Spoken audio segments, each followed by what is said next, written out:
Welcome to the Michigan Man Podcast on Wolverine Sports Radio, a member of the V-Sporto Network, and in partnership with SB Nation's Maize and Brew, for Wolverine fans from coast to coast.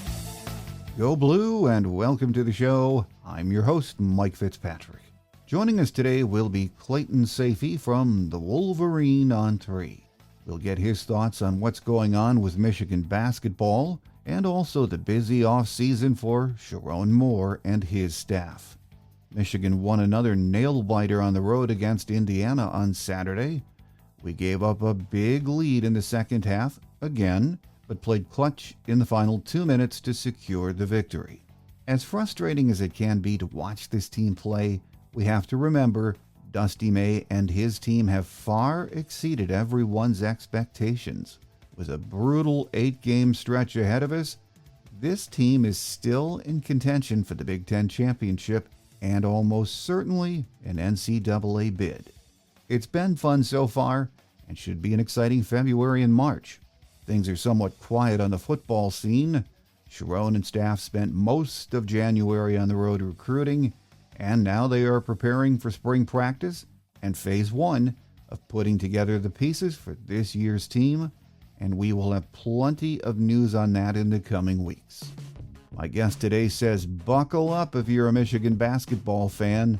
It's going to be an intense stretch run with no easy games on the schedule, including 2 matchups in the coming weeks with the Spartans. Up next is Clayton Sayfie from the Wolverine ON3 and the Wolverine magazine. So stay with us.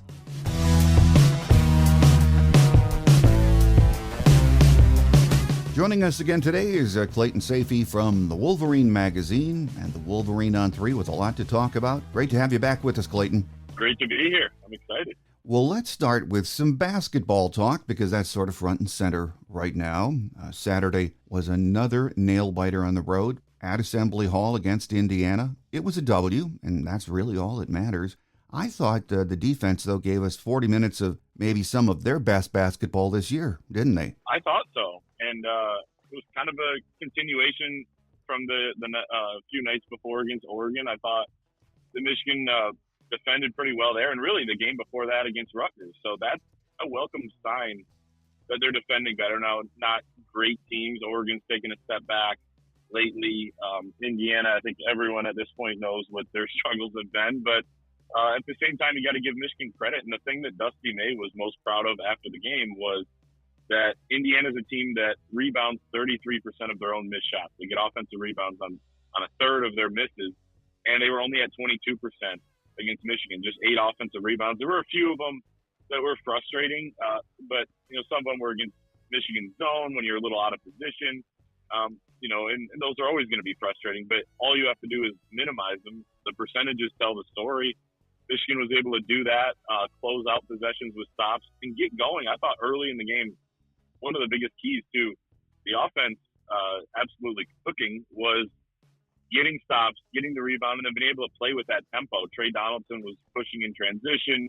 They were just playing with a really good flow. Obviously got bogged down a little bit in the second half, but you're right, the defense was really encouraging. Well, Danny Wolf and Vlad Golden were on fire, but Trey Donaldson was the other of the big 3 on Saturday. That's the kind of play Michigan needs on a consistent basis from those big 3 down the stretch, isn't it, Clayton? Yeah, it is. That was pretty incredible. What was it, 56 of their points came from those 3 guys? Yeah. And then I think in the second half, was it 24 of 27 or 21 of 27 came from those 3? Yeah. Came from Vlad Golden and Danny Wolf, just 2 of the 3, because Trey Donaldson had 14 in the first half and then 4 in the second. So, yeah, those are your 3 at this point, right? I think we're late enough in the year where you understand these are the 3 go-to guys. Now, the depth, the rest of the lineup, even the starters, I'm sure we can talk about the change in the starting lineup. And maybe not what you envisioned early in the year, coming into the year. But at the same time, I think a lot of teams out there would kill to have 3 players that are as good as Trey Donaldson, Vlad Golden, and Danny Wolf. And then, to be able to close out games with the plays that they made. Danny Wolf finding Vlad Golden for a dunk, Danny Wolf's and one, the free throws by Danny Wolf. It's been an issue for him throughout the season. And then he's been, really gotten back to form from the free throw line lately. Went 5 of 5 with 4 of them in the last 11 seconds against Indiana. That was huge to see. I mean, those could make or break games in March and send you home, right, if you don't make free throws at the end. Mm-hmm. So, those three are playing at a really high level. I mean, Vlad Golden, to me, is better than I even thought. And I had watched a decent amount of him, when they made that tournament run, and then last year, and then going back over the summer, watched some Florida Atlantic. He was very good. But and maybe it helps to play with a little bit more talent. He has been sensational. And then Danny Wolf, I couldn't imagine coming into the year that he would be the guy that he's become in this role as like a primary ball handler creator for them. So those three are great. I think that they got to figure out the rest, right? The drop off when Trey Donaldson's off the floor is pretty steep. It feels like they got to just weather those times. And then there are points when it feels like he wears down a little bit and is tired. I mean, it's nice to have Danny Wolf to be able to run things at times, but you want your point guard to be able to run it. So they got to figure a few things out, but I feel like we're starting to understand what their identity is, who the go-to guys are, what they need to do in the crucial moments. And they're starting to, get it done in those close games when they have to towards the end. Yeah, and that's key because it's the stretch run now, and we need those big three to show up every night, not just every so often.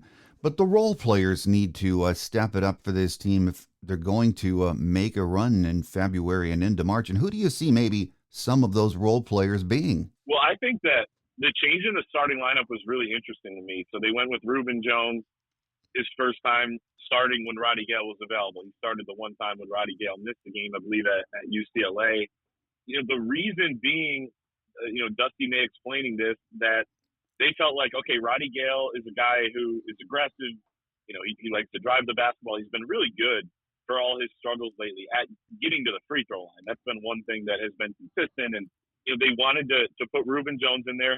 And the word that he used was connector. Reuben Jones maybe doesn't need the ball in his hands as much, can just kind of, play in the flow of the offense, play off of the big three, so to speak, that we just talked about. And I thought it went pretty well. He played 32 minutes. That is, I believe, a season high for him. Maybe other than that, the game that he started when Gale was out, he didn't do a whole lot. He had a big three in the first half, but I just felt like the crispness of the offense in the first half before Indiana went zone, Michigan kind of slowed things down, was at a really high level, probably due in part to some of the quote-unquote invisible plays that Dusty May talks about, that Reuben Jones made. I think that that's something they're probably going to keep going to, and we'll see how it works out. Small sample size so far, but Roddy Gale, has to step up. It's tough right now when he's made one 3-point shot against a high major opponent since December 7th. I mean, that was a long time ago, and it was the one make came at Purdue when, nothing in that game really mattered. They were pretty much out of it from the final minute on. So they got to figure something out with him. Maybe this switch will, in changing up his role, letting him come off the bench will help. I think Justin Pippen has come along from the backup point guard spot, but like I said, I mean, I don't know about you. I feel like there is just a tough drop off when Trey Donaldson's off the floor. I think we're seeing bits and pieces from Sam Walters and Will Cheddar, right? You can't really rely on those guys on a night-to-night basis, but then it feels like at some point one of them is going to either get hot, like we saw with Cheddar against Oregon or Walters against Rutgers, or just make those one or two plays that you need off the bench, like Sam Walters did get into the bucket, which was surprised a lot of people late in the game against Indiana. So, it's not as deep of a team as I thought it was going to be coming in. So, you just got to hope maybe that you get enough at the right moments from these guys. Well, all season, I have to say, I've enjoyed watching this team, but I don't know if I have any fingernails left. This team just cannot seem to hold a lead. The last 2 minutes of every game, for the most part, are an adventure, aren't they? They are. Part of that adventure, like you said, right, is the moments after getting a huge lead and then blowing them. And it's like, it's not just that the other team goes on a run, because you expect that, especially it's the Big Ten. Everyone's got talent. It's, when you're on the road, you're playing in a tough environment, momentum can mount a little bit. It's not just a run, though. It feels like the other team just turns into the better team for like 10 minutes or 8 minutes, whatever it is. And it feels like there's nothing Michigan can do about it. And early in the year, some of those, like the Oklahoma game, led to losses. Arkansas, they were up big, then they were down big, then they came back, made it close, and then lost at the end. So at least they're getting more comfortable playing in some of these close games at the end. I mean, they're 7-4 now, I believe it is, in games decided by 6 points or fewer. Usually those are about coin flips. Maybe the better teams are around 60-65%. Michigan, towards that higher end of it. So I think that's a good sign. But you don't want it to come down to 60-65% when you're the better team, right? So Right. They got to figure out a way to hold those leads. I don't know exactly what the formula is. I will say, it's impressive that they've been able to build a lot of these leads in these games. I was looking at it the other day in conference play. Michigan's largest lead is the average of 11 points. So, on an average night, they lead by double digits, win or lose. And that's with the Purdue game where they never won. They never were leading. And then they've led in terms of time with the lead, 27 minutes and 5 seconds on average per Big Ten game. That's also pretty impressive. So there's something there where they have a gear where they're a tough team to play and they are stacking a lot of wins, but they just have to eliminate, every team's going to go on a run against you. Just don't make it an 8-minute stretch where you turn it over and nothing's going. No, I guess the other thing that sort of drives me nuts is I'm sort of a beeline guy where I like a point guard, a quarterback. I know Donaldson's the point guard, but there are so many times when you get under the 4-minute mark and the 2-minute mark where, okay, you've got the lead. It's not a big lead, but you come down with the shot clock running and someone launches a shot 2-3 seconds into the clock. And you think, why aren't we milking it? So, I mean, I guess my point is, without a true point guard in there, that's one of the things I think that's a problem late in the games, don't you? Yeah, I thought, especially in the Oregon game, it felt like, and maybe Trey Donaldson got tired, speaking to the point we talked about earlier, where, you got to play him a lot because things, seem to go south offensively when he's off the floor, but then he gets tired a little bit. It felt like he didn't want to come get the basketball, and then you have Danny Wolf running things and some other guys, Roddy Gale was handling the ball, and it'll lead to some turnovers here and there. So you're right. I also think that this is kind of the way Dusty May wants to play, is that you got 3-4 guys that can handle the ball. They can come at you from all angles. He built the roster that way.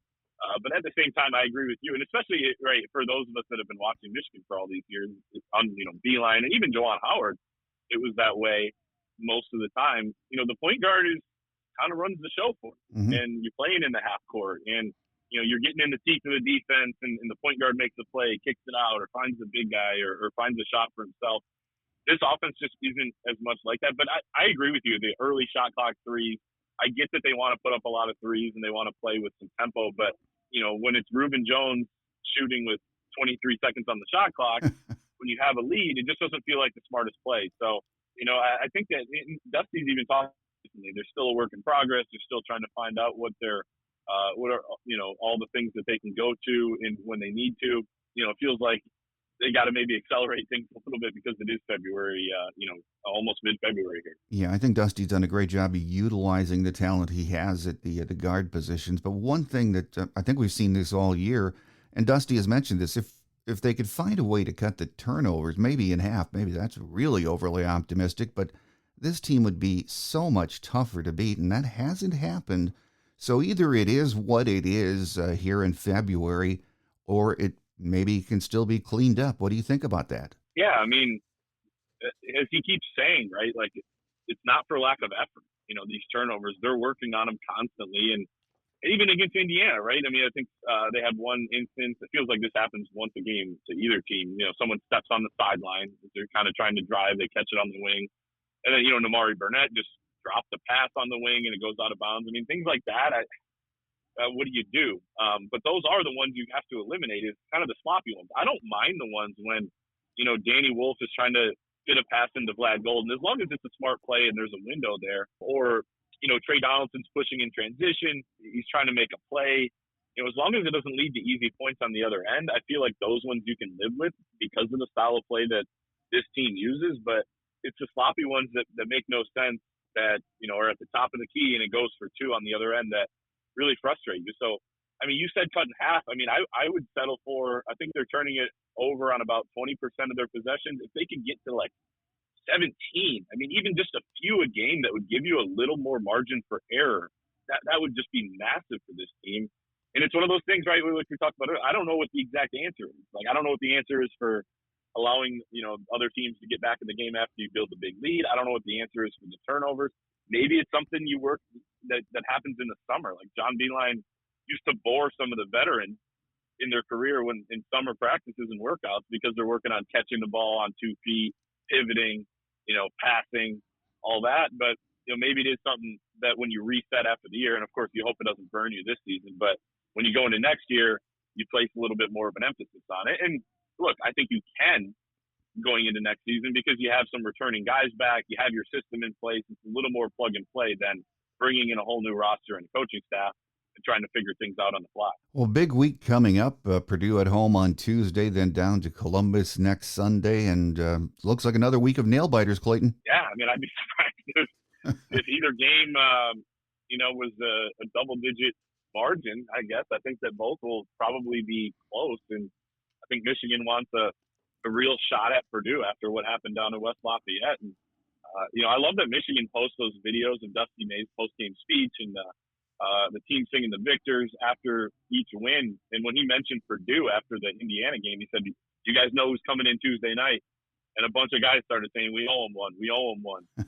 I think this team's motivated to get Purdue. I think it's going to be a pretty good crowd on Tuesday night. At the same time, Purdue's a great team, and they look like they might be kind of a tough matchup for Michigan. I mean, it's hard to even really make, though, what that game was because it went south so early and nothing worked. It's like, was it the turnovers? Was it the rebounding? Was it defense? Felt like Michigan was on skates defensively. I mean, they couldn't make a shot. I don't know. I don't know if it was matchup or what, so I guess I shouldn't say that. But they're going to be a tough out. If they get that win, then you're looking, it's still going to be a tough stretch going forward. But then you're looking at, okay, we can contend to win a Big Ten championship and have a realistic shot of doing that. I believe they'd have sole possession of first place, which would be absolutely massive. And then, like you said, Ohio State's kind of one of those up and down teams, so we'll see. They play a lot better at home.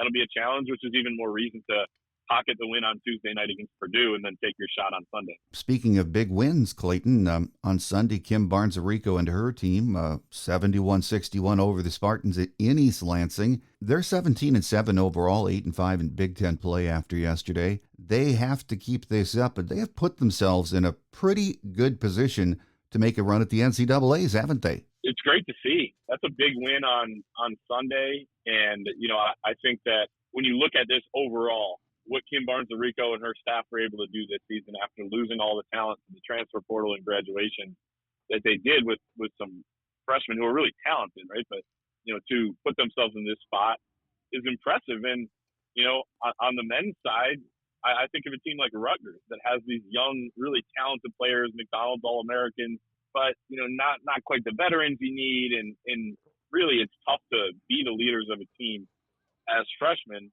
And they're not likely a tournament team. I think they're sitting at 500 right now, about 13-13 overall.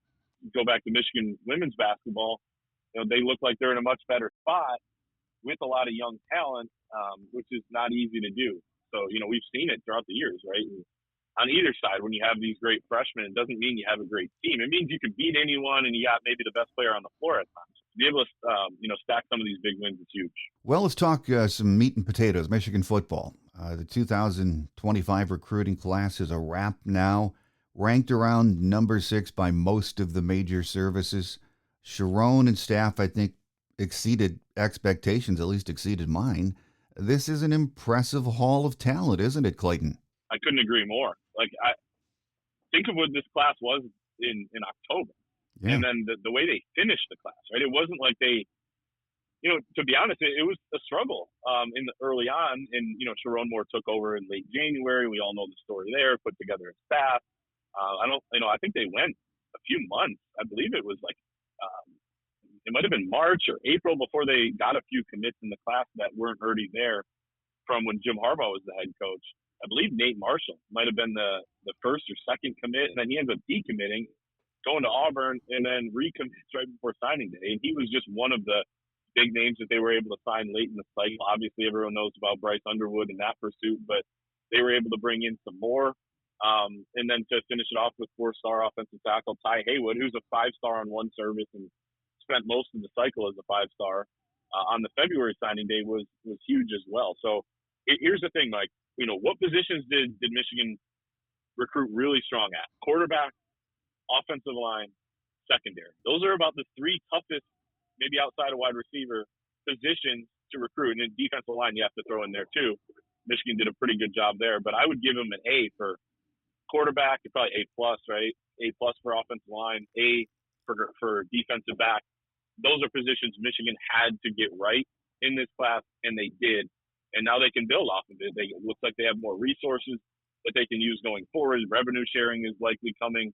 You feel like they're going to be able to build quite a good roster here for years to come, right? You never know. It's hard to make those statements, but that's the way it's trending, when it wasn't necessarily trending that way maybe a year ago at this time, when they did have to kind of figure out what their plan was going to be. Yeah, it's amazing to watch the momentum shift on the recruiting trail. 2026 could be another big class.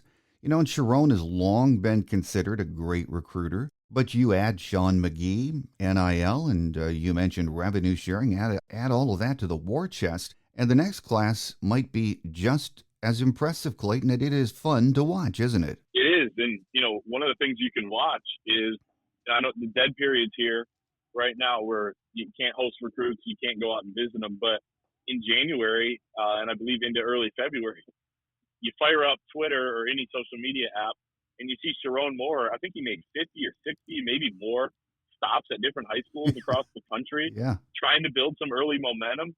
And that's the thing, right? When you do have the NIL resources there, the revenue sharing coming, like we said, okay, Michigan's on an equal playing field, if not a better playing field than a lot of other top programs out there in those key areas that have become the focal point of recruiting, let's be honest. But what can the differentiator be? Sean McGee's talked about it, general manager. It's the culture that Michigan has. What can it be another differentiator in recruiting? The relationships that you build. And Sherrone Moore has become one of these front-facing head coaches on the recruiting trail that wants to get out personally himself. He wants to meet the families, the high school coaches, the players, the brothers, the sisters, aunts and uncles, everybody, the friends, the girlfriends, and whatever it is, right? He wants to meet people. He's a great personality. He connects well with people. And I think that that's going to go a long way for Michigan moving forward. It kind of reminds you, I know rules have changed and all that, but when Jim Harbaugh was climbing trees early on in his tenure, and getting out and sleeping over at recruits' houses and doing whatever he could to land recruits, I feel like Sherrone Moore, within the different rules that are in place now with the scheduling and everything else, and portal being a factor, is like kind of in that mode right now. And I think it could go a long way where a year from now, all things are pretty equal on the NIL front. Well, I got a great relationship with this number, whatever recruit at X position, and Michigan ends up closing on him late as opposed to another school. A lot goes into what college football programs have to do these days, but the one thing that hasn't changed, even though the methods have changed, is that you have to secure top talent. And it looks like Michigan has the ammo to do that. Well, not a lot of changes on the coaching staff. I mean, there was Chip Lindsey. We'll talk about him in a minute. But two interesting additions in Juan Castillo and former Wolverine Eric Campbell. These hires, they might not move the needle or be sexy for a lot of Michigan fans, but those guys are great football guys, aren't they, Clayton? I mean, ton of experience. I mean, you add that into Fred Jackson coming back a few years ago and helping with the running backs. And guys like that, though, they don't just help with one position group. It's guys in the building that just know football, that know what it's like to be around a strong culture, to connect with the players. They're kind of the old heads in the room, especially Fred Jackson. You just hear so many good things. But same thing with Soup Campbell. He was pass game coordinator, wide receivers coach at Bowling Green for 6 years. He was at Michigan before that. He comes back. I think he can assist with the wide receivers. Juan Castillo has a bunch of experience as an offensive line coach in both the college and the NFL levels. He's going to help. And I feel like, too, this speaks to something broader, Mike, is that, Sherrone Moore at this time this year, at this time last year, had just gotten the job. The rules had changed where analysts could coach on the field. So you could kind of hire two position coaches for each position. But, it's hard to put that together, right? What is our plan? What's our budget? All this stuff. In year two, I think he knows more after going through it for a season what he wants. And what he wants his program to look like, what he wants the staff to look like, how he wants to split up all the different duties that the coaches have. So bringing in guys to kind of be the assistant exposition coach like they have in the NFL looks like something that Sherrone Moore wants to do. We already know he beefed up the recruiting staff where every assistant coach basically has a recruiting analyst that just works hand in hand with them on contacting recruits, watching film. Here's what you need to do. The organization and the structure of the program looks like it's at a really high level. And sometimes it takes a guy who was in the shoes of an assistant coach, who kind of knows, we were lacking here a little bit. I wish we could have done this better. So then once he gets promoted and then has a year of experience as a head coach under his belt, to understand what he wants to see in the future. So there's no guarantee that it all works, but I think that they have a much better chance of it working with the guys that he's bringing in rather than, not having this beefed up staff that, from before. Another interesting hire was bringing back Biff Poggi. I mean, you listen to Jim Harbaugh, Minter, McDonald, and all of these guys that were on staff during that great run, and they all talk about Biff Poggi and how important he was to getting the culture where it is at Michigan.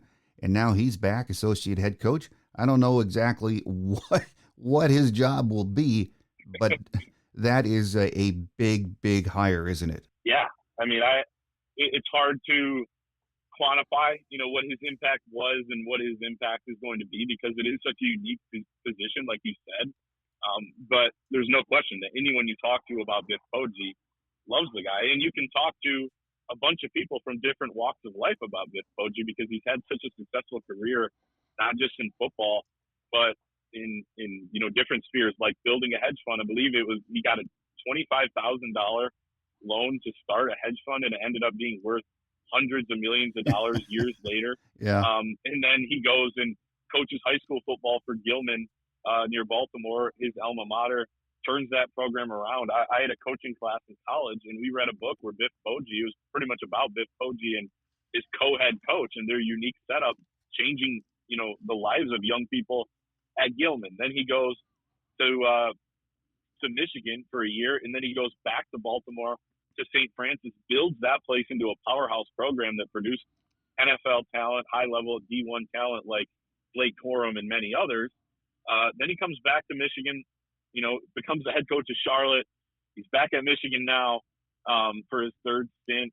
It's been incredible to watch. And when you read about, some of the behind-the-scenes stuff about what his impact was the last time he was at Michigan, talking about the way that he connects with the players, but also helps coach the coaches and be a bridge between the head coach and the assistants, and how there are some times where that staff was maybe doubting itself back in 2021, going into a high pressure season. Maybe there were, a little bit of disconnect with some of the guys that were still there and some of the new coaches coming in. And he helped sort all that out and help that staff come together. I think he's going to be an invaluable resource for Sherrone Moore this time. I mean, those two worked really close together the last time around as well. So they've got a great relationship. I think that they're going to work really well together. Great to have him back. Well, the one other addition fans are, I think, the most excited about is Chip Lindsey. Had a reputation for being a next-level kind of a mind, a great concept guy. The proof, of course, will be in the pudding come September and in the next few years. But on the face of it, he looks like a mega upgrade for the offense, doesn't he, Clayton? I think so. And he's got a lot of experience. He's developed different quarterbacks. I mean, he checks like every box that you wanted to check with this hire when you were Sherrone Moore and you were looking at it after you moved on from Kirk Campbell, especially because you do have this, unique talent coming in, just incredible player out of the high school ranks in Bryce Underwood. I think he's going to help develop him, build an offense around the personnel that he has. I still have some concerns about the personnel on offense in the short term. We talked about how they're recruiting well, but next season, lack of depth on the offensive line. You don't have the dynamic playmakers maybe that you thought, especially at receiver. You lose Colson Loveland at tight end, so he won't be as dynamic there. But I feel like you do have to have some confidence that, that Chip Lindsey is going to be able to build things around the guys that he does have.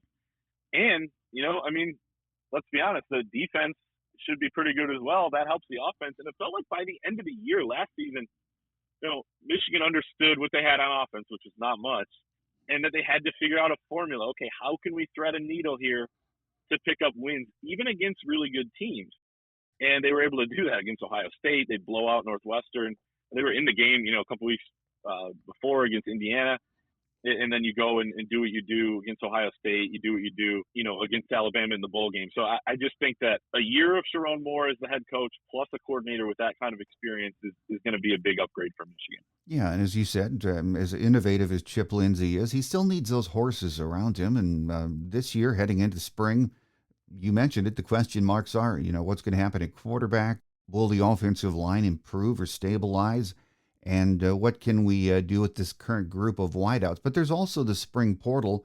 I know a lot of people are excited about that, but I'm not really sure if you can address those needs in a big way during that portal. Are you? No, I'm not sure. And that's kind of the scary part of it, right? Is that you just don't know what's going to be there. Of course, there's back channeling and everything else going on in college football right now, but it's hard to know exactly who's going to enter, who's not, what positions, you can get, what positions that you'll probably fall short on, or it might be worth, not even taking a guy, right? Because you do have a limited amount of roster spots now. So that's going to be, could be a little dicey, but at the same time, you look back, Michigan's gotten some really good players in the spring, early summer that have joined the team just a few months before the season and had a big impact. Amir Hall was one of those guys last season, coming from the FCS level. The year before, Josh Wallace. Last year, Dominic Zavada. Year before that, James Turner. So, kicker being a great track record there. A couple of guys that have had huge impact. So there are guys that will be out there. You just don't know exactly who they're going to be. I think offensive line, wide receiver, corner are probably positions that you'd like to address. Maybe punter. So we'll see. But, you're right that you just don't know. That's the uncertainty part of it. At the same time, years ago, if you had a roster at this time of the year, it was pretty much set. There weren't these avenues to add guys like, there's pretty much a free agency now. So it can help you turn things around a little bit quicker if you do find the right guys, if you strike gold. Yeah, it'll be interesting to watch because we've seen in the last 3 years, Michigan has picked up some pieces that have really helped the team. So we'll just wait and see. Final question before we let you get away, though, Clayton. The way the season ended, big win over Ohio State and Alabama. A stellar recruiting class led by Bryce Underwood. So Michigan fans are amped up. So what do you think has to be job number one in spring football if they want to get better and maybe, and this might be overly optimistic, compete for a playoff spot? Yeah. I mean, I think that the first thing is figuring out what your identity is going to be offensively. And, it's just a start, right? Mm-hmm. Because you do have a lot of time. But I felt like they were just behind the eight ball a little bit on that last season when you look at, how they didn't have a quarterback till just a few days before the start of the season. Jack Tuttle was hurt. Maybe that complicated things. Then you have to make the switch. And, maybe they were a little overconfident about what they had. Finding an identity a little bit earlier with the offense, I think, is going to be crucial. And then, developing that defense, you do have a lot of new pieces. Make sure they get comfortable, familiar with what they need to do as starters now, guys that'll play bigger roles. And then I think everyone's going to be excited to hear about the quarterbacks, right? Maybe make sure there's not too much pressure on him right away. That's why you brought in Mikey Keene, right? A guy that you could be the bridge quarterback, a guy that could start and make sure that Bryce Underwood just develops and gets comfortable. But, at the same time, when it's April, whatever the spring game's going to be, and Bryce Underwood's out there, we're all going to be excited to see what he can bring to the table. Oh, yeah, that's right around the corner. So before we let you get away, one more thing. What's going on over there at the Wolverine magazine and the Wolverine On3 as far as subscription rates? Because with spring practice coming up, and, well, let's face it, recruiting and football talk never goes away, and you guys are the best at covering all of that. What's going on? Any deals right now? Yeah, well, appreciate it. Yeah, we got a deal right now. You can use the promo code UM1, UM in the numeral 1, for 2 months of behind the paywall access, message board access for just $1, so 50 cents a month. Great deal. Like you said, there's always something going on, right? The change of the seasons is, okay, it's basketball, spring ball. You'll get the summer workouts, everything, fall camp, before we know it. But so much more in between with recruiting, NIL, transfer portal. So lots to get in on over there. And appreciate you letting me plug it. No problem. It's part of my everyday existence, checking out the Wolverine On3. You guys do a wonderful job. And for any of my listeners who are not subscribers yet, check it out. Here with us today has been Clayton Sayfie, who does such a great job at the Wolverine magazine and the Wolverine On3. Clayton, always a pleasure to have you join us. You're always so generous with your time, and we look forward to another visit soon. Of course. I love doing it anytime. Thanks so much.